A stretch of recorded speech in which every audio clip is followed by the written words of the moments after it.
বিসমিল্লাহির রহমানির রহিম। সবাইকে আসসালামু আলাইকুম রহমতুল্লাহি ওয়া বারাকাতুহু।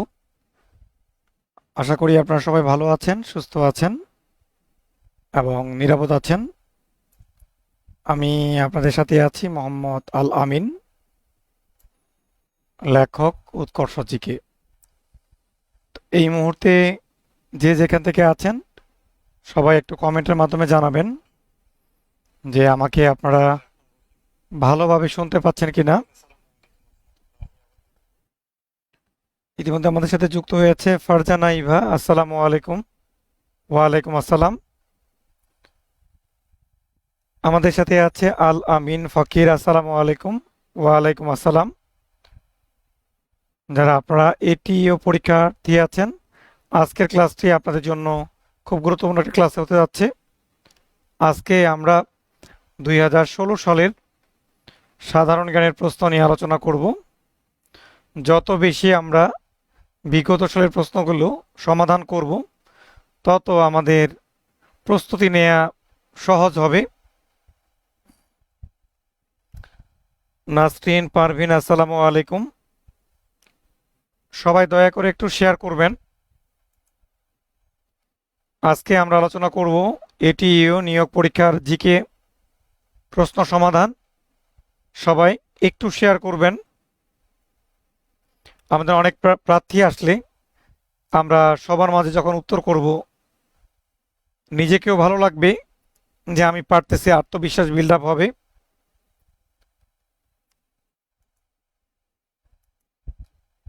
আয়েশা সিদ্দিকা সীমা যুক্ত হয়েছে আমাদের সাথে। এটিও নিয়োগ পরীক্ষা, এটি মূলত আমাদের বিভাগীয় একটি সার্কুলার। যারা প্রাথমিক সহকারী শিক্ষক পদে বিভিন্ন প্রাথমিক বিদ্যালয়ে চাকরি করছেন, তাদের চাকরি 2 বছর অতিবাহিত করেছেন, তারা আবেদনের যোগ্যতা রাখেন। এই সার্কুলারের মাধ্যমে আপনি 13তম গ্রেড থেকে সরাসরি 10ম গ্রেডে প্রমোশনের জন্য আপনি এই পরীক্ষা দিয়ে বিবেচিত বিবেচিত হতে পারবেন। আমাদের মানসুর আফরিন, আসসালামু আলাইকুম স্যার। ওয়ালাইকুম আসসালাম।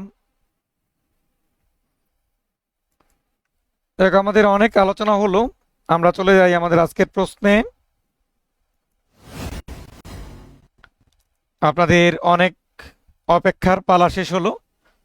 প্রশ্ন আমরা দিলাম সাধারণ জ্ঞান, 25 নম্বরের সাধারণ জ্ঞান থাকবে।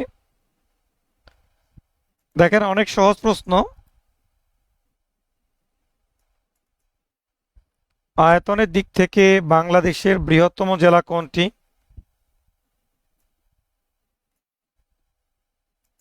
আলামিন ফকির উত্তর দিয়েছে। আয়তনের দিক দিয়ে বাংলাদেশের বৃহত্তম জেলা কোনটি? নরসিংদী, এটি হবে না। বরিশাল, ধান, নদী, খাল, এই 3 মিলি হলো বরিশাল। আয়েশা সিদ্দিকার সীমা উত্তর দিয়েছে, এটির উত্তর হচ্ছে রাঙামাটি। আমাদের আয়তনের বর্তমান বৃহত্তম জেলা, বাট সাম্প্রতিক তথ্য অনুযায়ী জনসংখ্যায় বৃহত্তম জেলার নাম হলো রাঙামাটি। আগে সবচেয়ে জনসংখ্যায়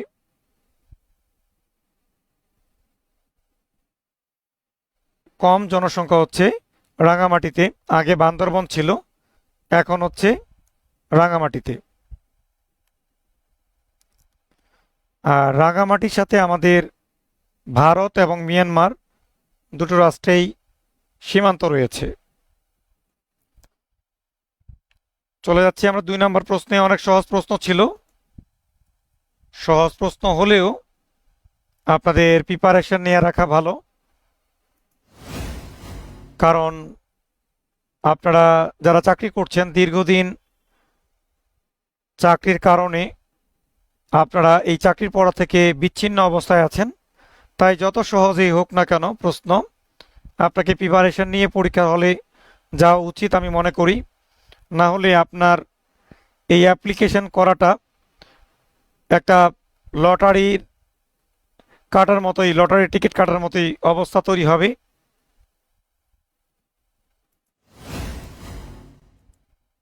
দক্ষিণ এশিয়ার বৃহত্তম সেতু কোনটি? দক্ষিণ এশিয়ার বৃহত্তম সেতুর নাম কি?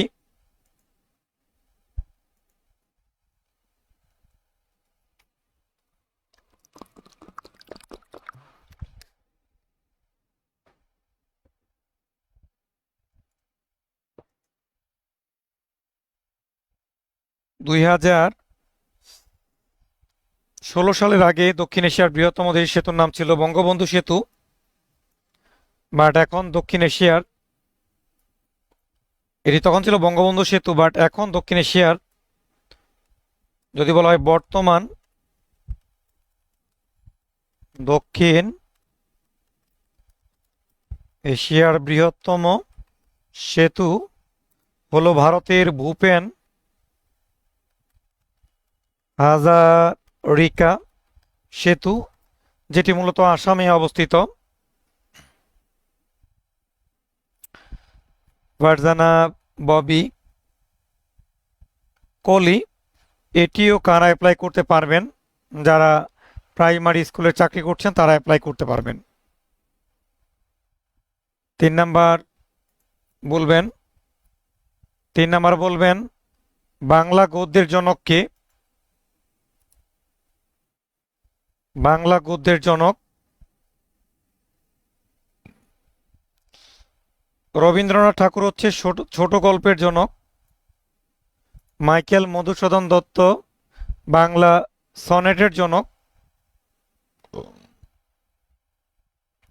তিনি হচ্ছেন ঈশ্বরচন্দ্র বিদ্যাসাগর, তিনি বাংলা গদ্যের জনক প্লাস বাংলা ব্যাকরণের যে বিরাম চিহ্ন আছে তার জনক হলো ঈশ্বরচন্দ্র বিদ্যাসাগর।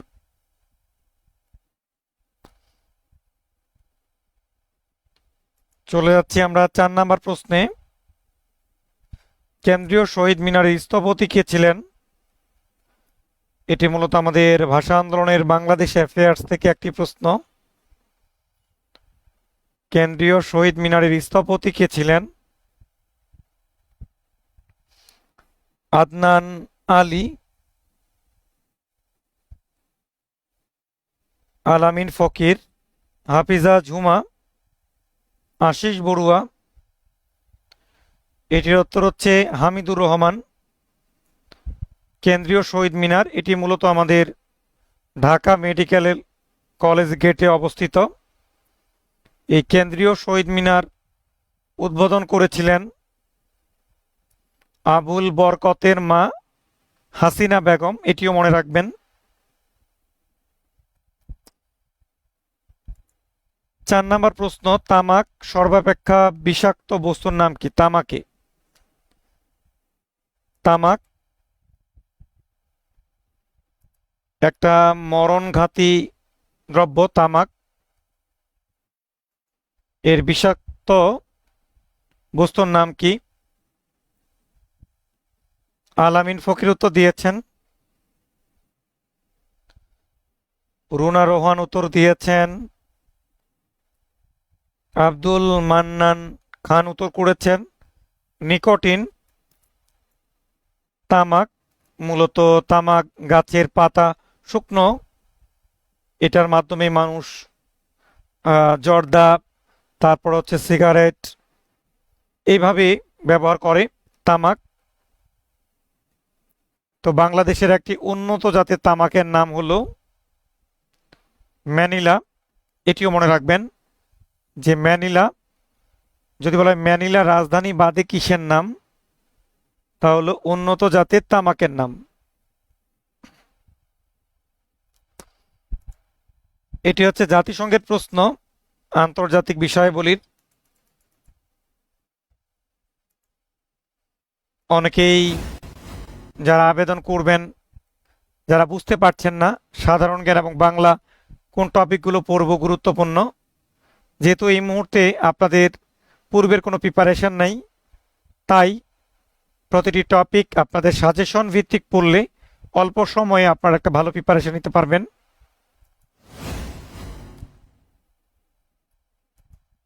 ভ্যাটো। দেখি উত্তর দিয়েছেন আমাদের আদনান আলী।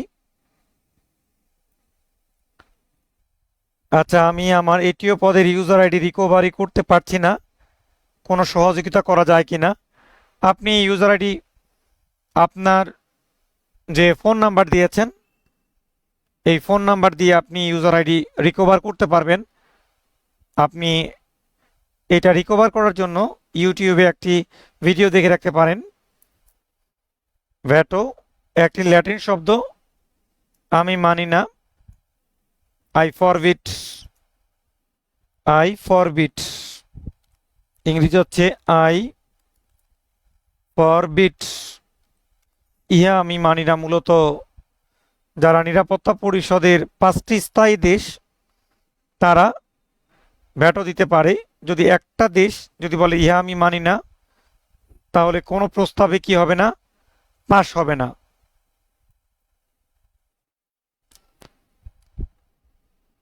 সাত নাম্বার চলে যাচ্ছি আমরা।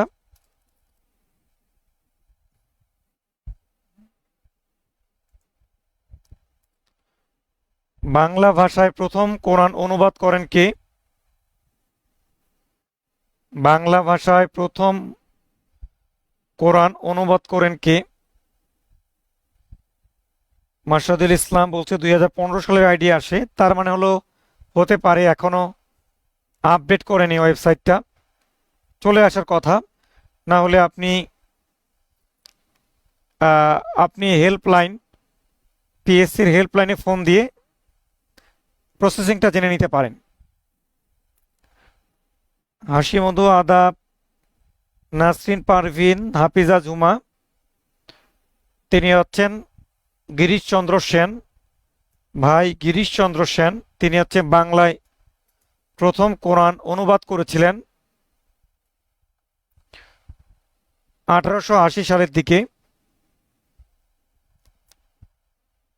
এটি আমাদের বাংলাদেশ বিষয়াবলীর প্রশ্ন। বাংলাদেশ বিষয়াবলীর প্রশ্ন।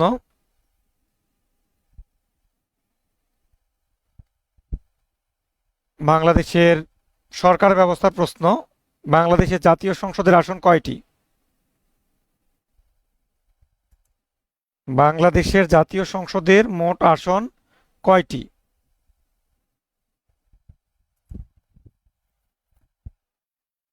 একদম পানির মতো সহজ, তারপরে আমরা ভুল করব, অনেকেই ভুল করবে, তাই সাধারণ জ্ঞানে শতভাগ নাম্বার নিশ্চিত করার জন্য আগে প্রিপারেশন নিয়ে রাখুন। এই যে অনেকেই ভুল করে ফেললো, আমাদের জাতীয় সংসদের আসন হচ্ছে 350টি। এর মধ্যে নির্বাচিত আসন 300, সংরক্ষিত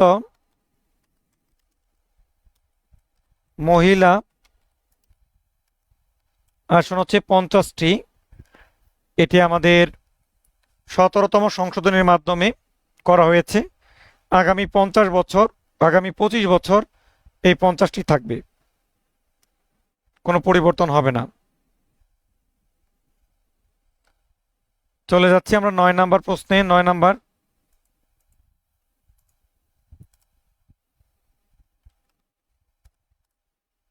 বাংলাদেশের জাতীয় উদ্যানের নাম কি? বাংলাদেশের জাতীয় উদ্যানের নাম কি? বাংলাদেশের অনেকগুলো জাতীয় উদ্যান আছে, প্রায় 16টার মতো জাতীয় উদ্যান আছে। এখানকার মধ্যে কোনটি বাংলাদেশের জাতীয় উদ্যান? উত্তর করেছে আমাদের নাসরিন পারভিন। বাংলাদেশের জাতীয় উদ্যানের নাম হলো সোহরাওয়ার্দী উদ্যান, যার পূর্ব নাম ছিল রেসকোর্স ময়দান, যেখানে বঙ্গবন্ধু শেখ মুজিবুর রহমান 7ই মার্চের ভাষণ দিয়েছিলেন।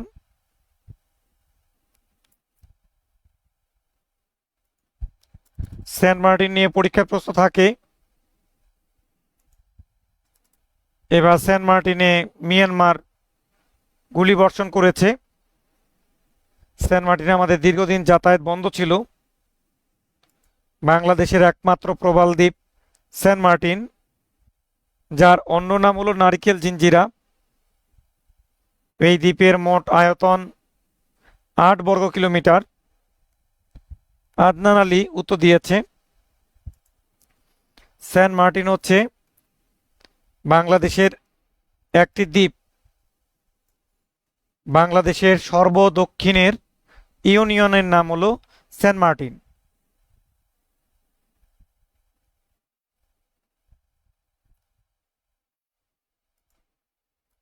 11 নম্বর, পৃথিবীর প্রথম সৃষ্ট জীব কি?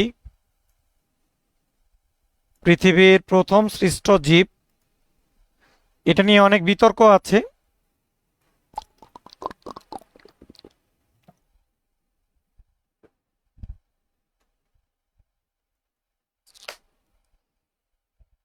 পৃথিবীর প্রথম সৃষ্ট জীব কোথাও আপনারা পেতে পারেন তেলাপোকা, আবার কোথাও আছে অ্যামিবা। 11 উত্তর দিয়েছেন মোহাম্মদ আশুক মিয়া।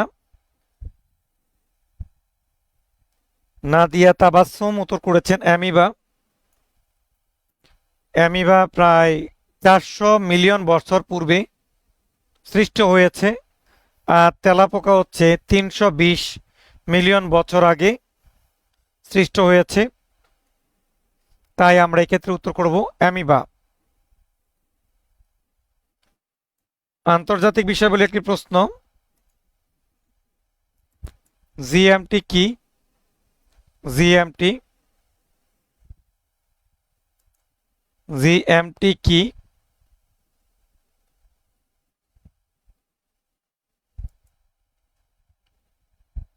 আমাদের সাথে আছে মিতু।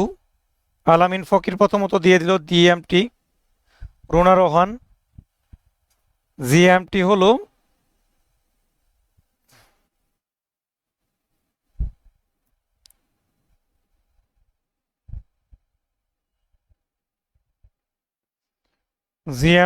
পৃথিবীর মধ্যভাগের সময়, মানে যার মাধ্যমে প্রমাণ সময় নির্ণয় করা হয়। জিএমটি এর পুনরূপটা একটু শিখে রাখবেন, কাজে লাগবে। GMT green which main time. GMT এর মাধ্যমে প্রমাণ সময় নির্ণয় করা হয়। আর যদি বলা হয় আমাদের জিএমটি কত, আমাদের জিএমটি কত, জিএমটি +6 হলো বাংলাদেশের প্রমাণ সময়। তার মানে হচ্ছে যে বাংলাদেশ লন্ডন থেকে 6 ঘন্টা এগিয়ে আছে।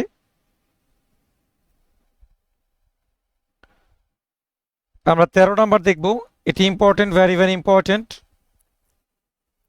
বঙ্গবন্ধুর অসমাপ্ত আত্মজীবনী কবে প্রকাশিত হয়?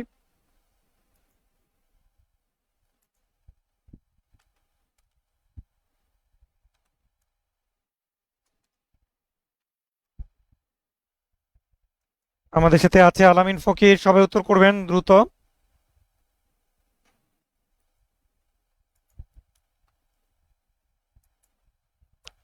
ইয়েস, এটি হচ্ছে 18 জুন 2012-তে প্রকাশিত হয়েছে। দ্য ইউনিভার্সিটি প্রেস লিমিটেড এর প্রকাশক ছিল। বঙ্গবন্ধুর আত্মজীবনী। আর এটি বর্তমান 21টি ভাষায় অনূদিত হয়েছে। সর্বশেষ অনূদিত হয় দোজাংখা ভাষায়, মানে ভুটানের ভাষা হচ্ছে দোজাংখা ভাষায় অনূদিত হয়েছে। 14 নাম্বার জানাবেন মুজিবনগরের পূর্ব নাম কি ছিল? মুজিবনগর, এই মুজিবনগরে আমাদের প্রবাসী সরকার শপথ নিয়েছিল, তাই মুজিবনগরটা গুরুত্বপূর্ণ। এর পূর্ব নাম কি ছিল? আদনান আলী, আব্দুল আজিজ, নাদিয়া তাবাসসুম, আলামিন ফকির, হাফিজা জুমা, সায়েদা মুক্তাজ জাসিম, রোকসানা জান্নাত। উত্তর দিয়েছে বৈদ্যনাথ তলা। বৈদ্যনাথ তলার বর্তমান নাম হলো মুজিবনগর, যেটি মেহেরপুরে পড়েছে। এই মুজিবনগরে 17 এপ্রিল 1971 সালে প্রবাসী সরকার শপথ নিয়েছিল। 15 নাম্বার জানাবেন আমাদের জাতীয় সংসদ ভবনের স্থপতি কে ছিলেন? জাতীয় সংসদ ভবনের স্থপতি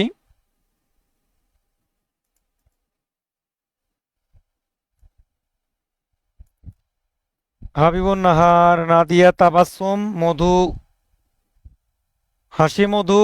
উত্তর দিয়েছে লুই আইকান। লুই আইকান তিনি ছিলেন এস্তোনিয়ান বংশোদ্ভূত।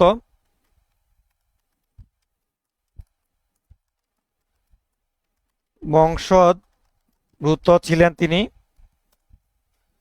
আর এদিকে মাজারুল ইসলাম ছিলেন সংসদ ভবনের সহকারী স্থপতি।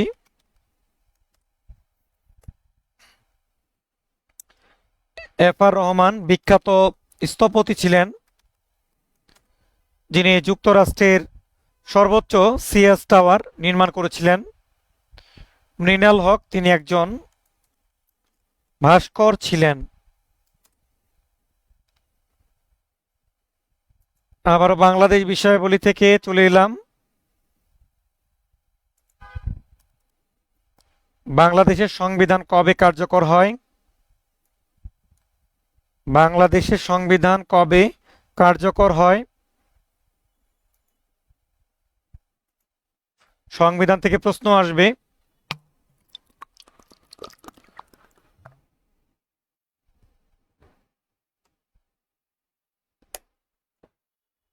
এবং আমরা ক্লাসে গুরুত্বপূর্ণ অনুচ্ছেদগুলো আপনাদেরকে দাগিয়ে দেব, কি কি অনুচ্ছেদগুলো পড়তে হবে। ইশরাত ইভা গ গ গ দিয়েছেন, তার উত্তরটি হয়ে গেল, তাকে বলবো গুড। 16 ডিসেম্বর 1972 সালে সংবিধান কার্যকর হয়। বাংলাদেশ সংবিধানে একটি প্রস্তাবনা রয়েছে, আমি একটু এখান থেকে একটু নোট নেবেন সবাই। সংবিধানের প্রস্তাবনা একটি, মূলনীতি, মূলনীতি 4টি, তারপর হচ্ছে তফসিল, নোট নেবেন সবাই, তফসিল 7টি, বিভাগ 11টি, সংশোধনী এ পর্যন্ত 17টি, অনুচ্ছেদ অনুচ্ছেদ 153টি। এই কয়েকটা বিষয় মাথায় রাখবেন। আচ্ছা, চলে যাচ্ছি 17 নম্বর প্রশ্নে। বাংলাদেশের জাতীয় পতাকার রূপকার কে ছিলেন? বাংলাদেশের জাতীয় পতাকার রূপকার কে ছিলেন? 17 নম্বর দিয়েছেন হাসি মধু কক কক ক। ইয়েস। নাদিয়া তাবাসসুম, নাসরিন পারভিন, ইশরাত ইভা কক কক ক। কামরুল হাসান। এখানে একটা কথা আছে যে আমাদের মানচিত্র খচিত পতাকার ডিজাইনার হলেন কে? শিবনারায়ণ দাস। আর আমাদের জাতীয় পতাকার, এটি মনে রাখবেন, জাতীয় পতাকা দিবসটাও মনে রাখবেন 2 মার্চ, কারণ এই দিন ঢাকা বিশ্ববিদ্যালয়ের বটতলায় জাতীয় পতাকা উত্তোলিত হয়েছিল।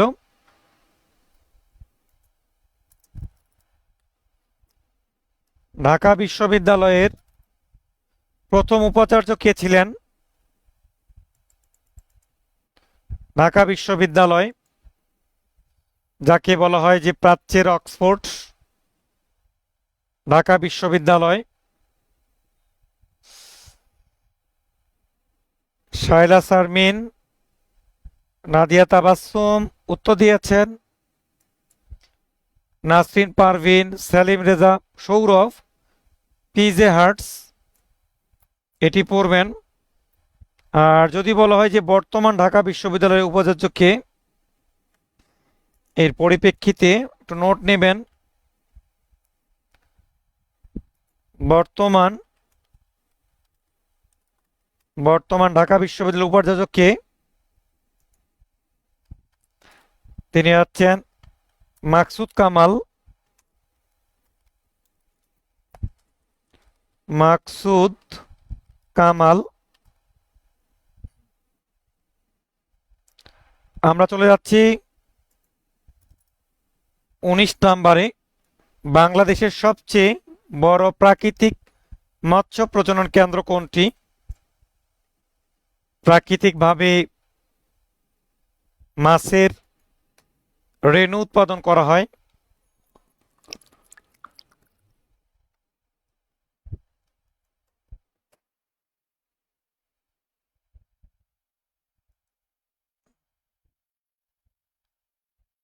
এটির নাম হলো হালদা নদী। হালদা নদী মূলত খাগড়াছড়িতে অবস্থিত। চলন বিল 4টি জেলার মধ্যে অবস্থিত: রাজশাহী, নাটোর, পাবনা এবং সিরাজগঞ্জ। পশুর নদী, এটি হচ্ছে খুলনাতে অবস্থিত। পশুর নদী। মেঘনা নদী। আচ্ছা, আন্তর্জাতিক একটা প্রশ্নে চলে এলাম। তিয়েন আনমেন স্কয়ার কোথায় অবস্থিত? তিয়েন আনমেন স্কয়ার, যেখানে আন্দোলন করতে গিয়ে পুলিশের গুলিতে অনেকে নিহত হন। ইশরাত ইভা উত্তর দিয়েছেন বেইজিং। ইয়েস, এটির উত্তর হচ্ছে বেইজিং, চীনে। তিয়েনআনমেন স্কয়ার, যেখানে চীনের সমাজতন্ত্রের বিপক্ষে আন্দোলন করতে গিয়ে পুলিশের গুলিতে নিহত হয়েছেন, এই জন্য এটি বিখ্যাত। তিয়েনআনমেন। তিয়েনআনমেন শব্দের অর্থ হলো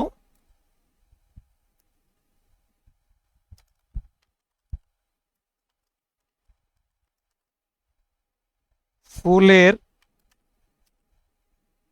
তোরণ। চলে যাচ্ছি 21 নাম্বার প্রশ্নে। বারাক ওবামা মার্কিন যুক্তরাষ্ট্রের কততম প্রেসিডেন্ট? বারাক ওবামা, তার মানে আমাকে বর্তমানটা পড়তে হবে, দেখিতে পারেন কিনা। আশিস বড়ুয়া,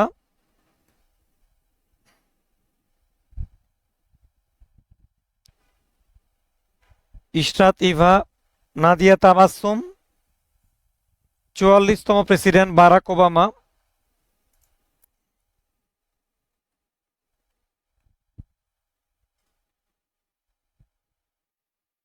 বর্তমান জো বাইডেন যুক্তরাষ্ট্রের 46তম প্রেসিডেন্ট। এটা আপনাদের জন্য ইম্পর্টেন্ট। 22 নাম্বার জানাবেন সবাই।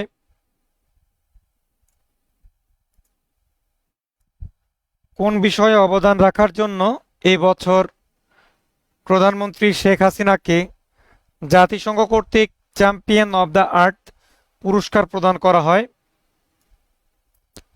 এই বছর বলতে হচ্ছে 2015 সালে এটি দেওয়া হয়েছিল। 2015 সালে দেওয়া হয়েছিল।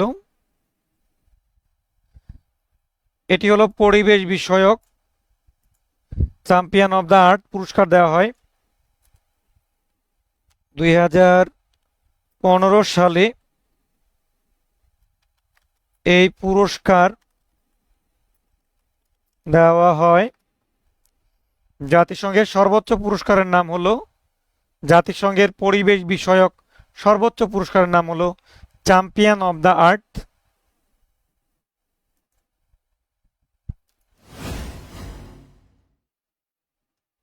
তো বন্ধুরা, আপনারা যারা এইটি পরীক্ষার্থী আছেন, যারা ইতিমধ্যে প্রাইমারি সহকারী শিক্ষক পদে আছেন, যারা 13তম গ্রেড থেকে পরীক্ষা দেওয়ার মাধ্যমে নিজেকে চ্যালেঞ্জ নিয়ে 10ম গ্রেডে প্রমোশন পেতে চান, এই পরীক্ষার কোনো বিকল্প নাই।